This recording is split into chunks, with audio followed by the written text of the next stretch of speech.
That's me right there. My grandmother and me and my brother and our cousins. At its best, food possesses a special kind of magic. It inspires curiosity, transports you to places thousands of miles away. It tells a story. So what we've got in here is a really important ingredient in Khmer culture. It's krung. And this is like an essential rub marinade that is usually used on like your traditional Cambodian street skewers and all that. Karuna Long is the chef and owner of Sophon. Located in the Phinney Ridge neighborhood, this place can be described simply as a Cambodian restaurant. My uncle's back in the refugee camps in Thailand. But the reality is much more nuanced. We're trying to pay tribute to the Khmer diaspora, so like kids my generation, children of refugees. And the menu essentially is like a combination of traditional recipes along with diaspora recipes. We have a lot of like rustic and pungent flavor profiles, and it adds like really unctuous like umami profile to a lot of the dishes. So tuk hok is that fermented fish sauce. Our iteration is a blend of your traditional tuk hok from Phnom Penh, which is the mudfish, salt, sugar, peppers, and then I blended it with the Long Beach style tapenade. Karuna was born in Seattle, the son of Cambodian refugees, but he grew up in Long Beach, California.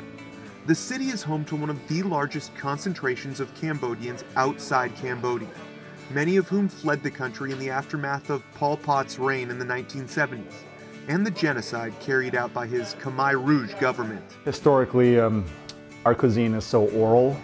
When it comes to recipes, a lot of it's lost during the genocide, and it's one of the biggest genocides in the history of Southeast Asia in general. And I mean, it decimated like 2.1 million Cambodians. So like a lot of the recipes died with a lot of the ancestors. So now it's like traditional recipes, you have to find them through word of mouth from friends, family, relatives. Growing up in Long Beach, most barbecues, cookouts, there's almost always going to be either a mango salad or like a papaya salad. The mango salad, it's a traditional dish that's usually enjoyed with like fried fish. Though he worked in restaurants, Karuna never really expected to have one of his own. When he returned to Seattle as an adult, he got into the bar scene, eventually becoming owner of Oliver's Twist, a beloved cocktail bar located just a few blocks down the street. Then, the pandemic hit. You know, everyone tried to pivot. Bar snacks weren't going to keep us alive, so we pivoted and decided to do Cambodian food out of that tiny kitchen. The concept wasn't just accepted by the community, it was met with overwhelming support, paving the way for this new space, Sophon.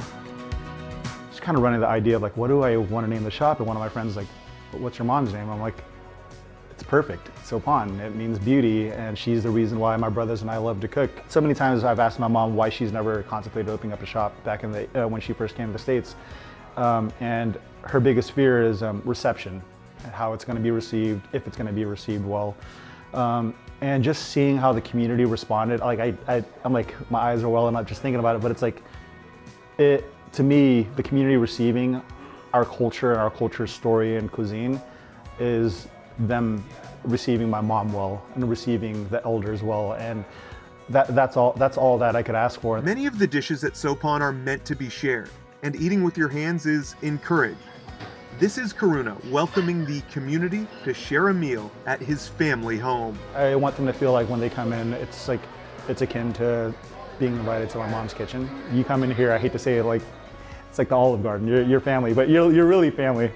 If any Cambodian family ever has like a celebration, this is kind of like a treat right there. And this is our steak and tuk hok. Yes, at Sophon, Karuna is sharing both his own personal story and that of his culture. But his hope is that this space inspires others to share stories of their own.